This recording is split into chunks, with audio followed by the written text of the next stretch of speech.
Our New Testament begins with 4 Gospels. The word gospel means good news. They're good news because they're stories about Jesus, who he is and what he did.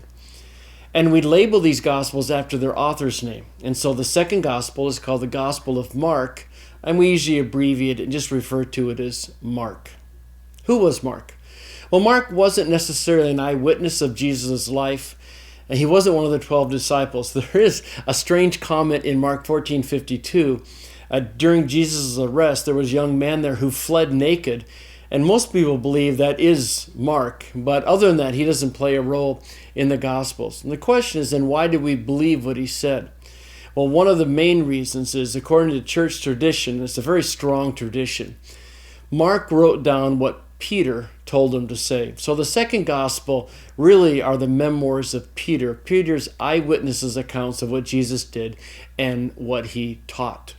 Because of that, most people think that the Gospel of Mark was written probably mid to the late 50s, possibly from the city of Rome.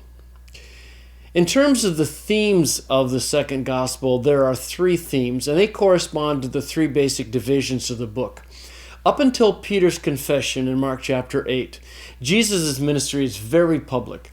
It's about the coming of the kingdom of God. It's Jesus doing miracles to show that the kingdom of God has come.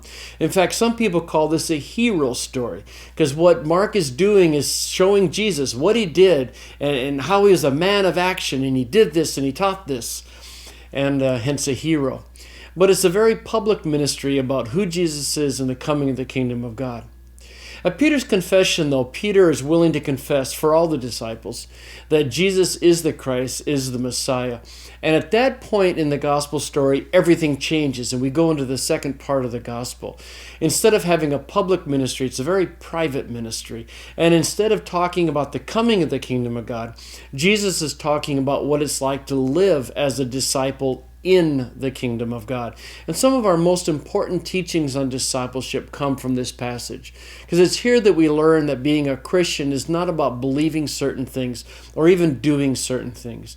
Being a Christian, being a follower of Christ is precisely that. It's being a follower. It's being in relationship with Jesus. And so he spends several chapters talking about what that looks like.